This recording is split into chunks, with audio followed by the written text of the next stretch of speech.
We as Local 308 members and officers should be spending our time and resources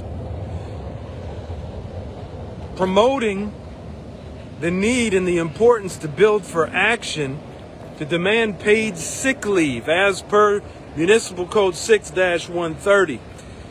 Right now, we are focusing resources on selling life insurance that has some benefit. I'm not arguing that. But the priority is the safety of the CTA workers, and safety begins with, number one, paid sick leave. That is, we can no longer be punished for getting sick. I'm getting sick and tired of dealing with CTA mismanagement, punishing us, firing us, writing us up for getting sick.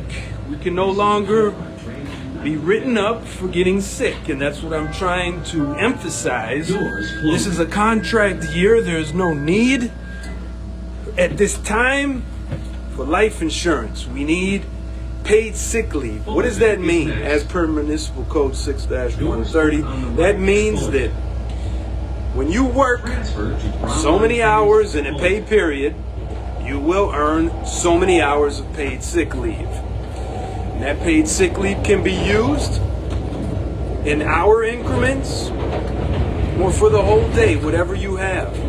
And our employer cannot punish us for using it.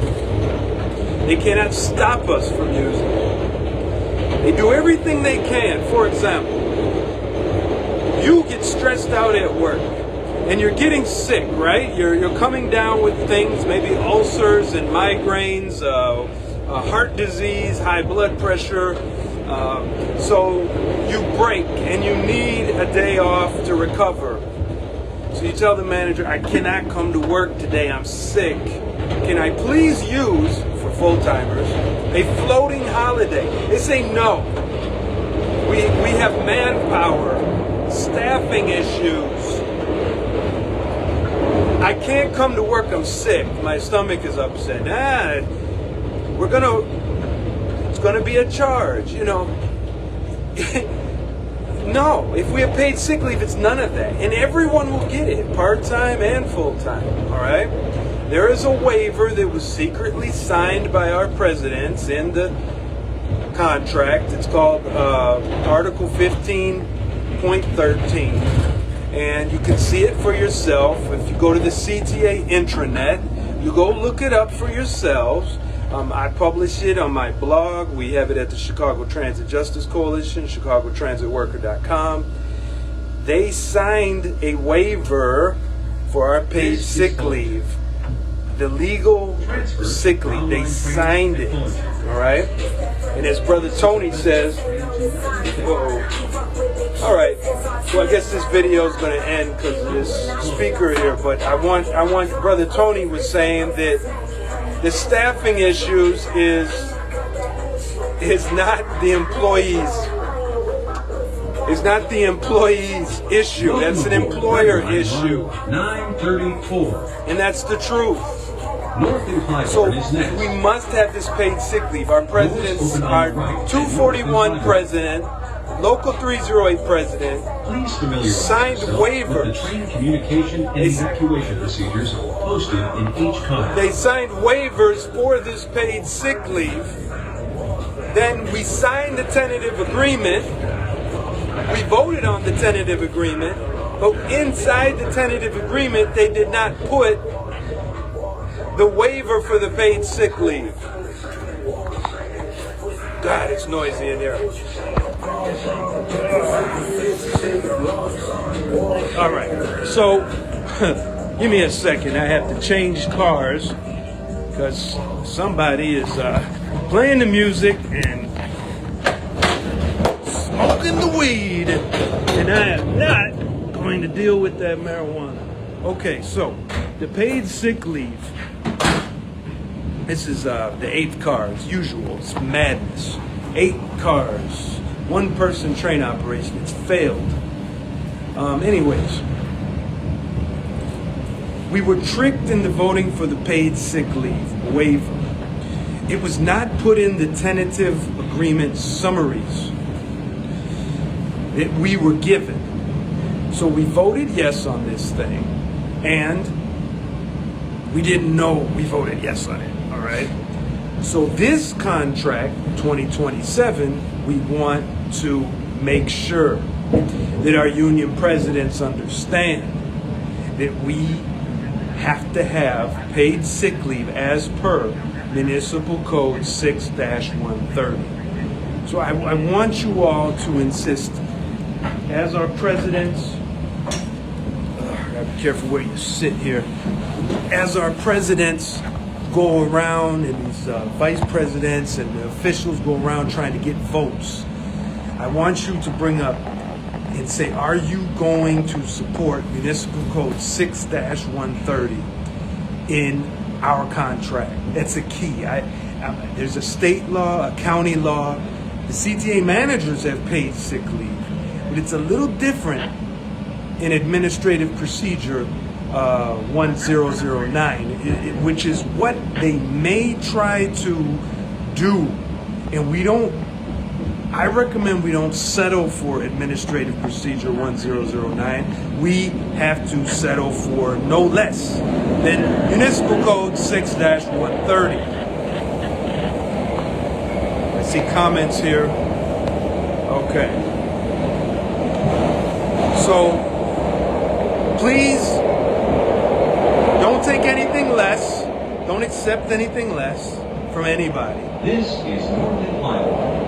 Additionally,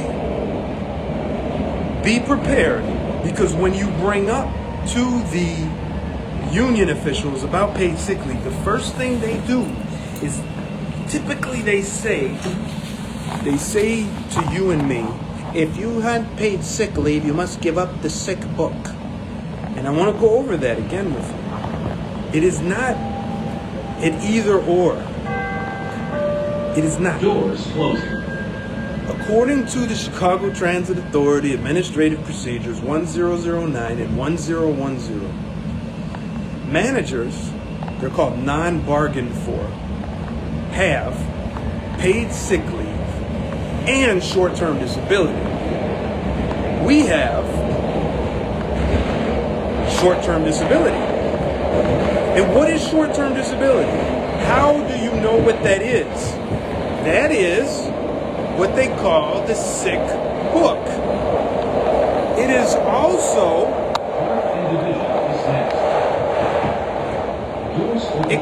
explained as in our contract.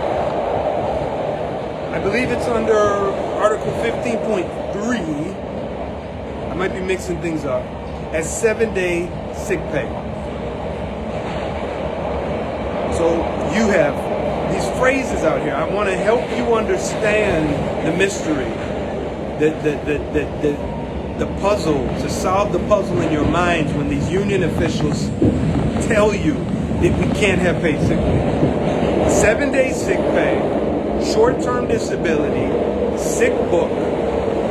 These things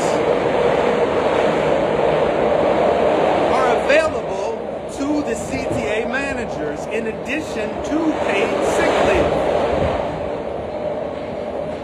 You and I only have short-term disability.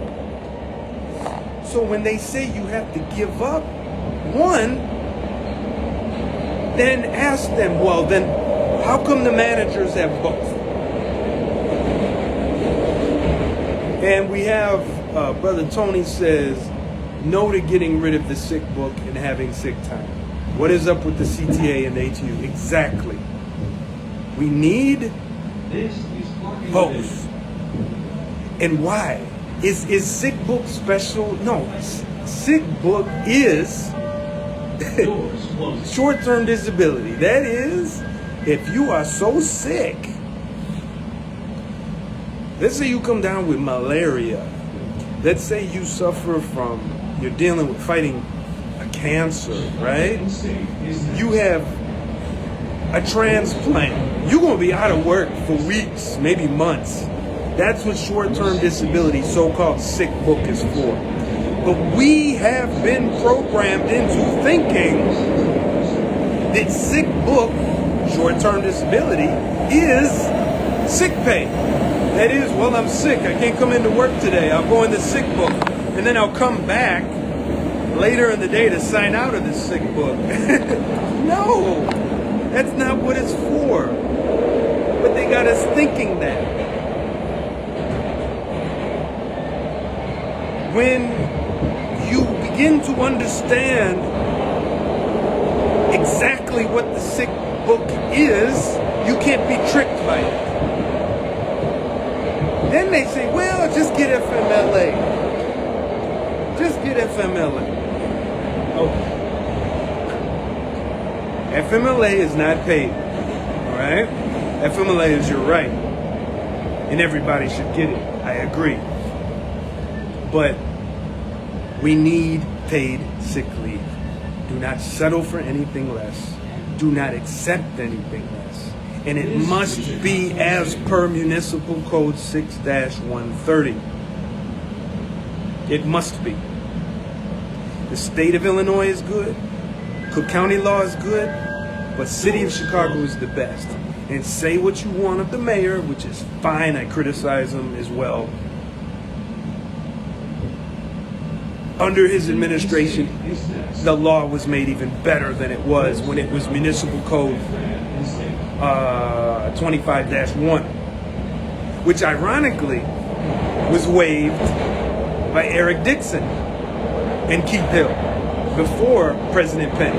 So we have President Eric Dixon, President Keith Hill waive it. Then we had President Keith Hill and President Penny waive it when it became a better law.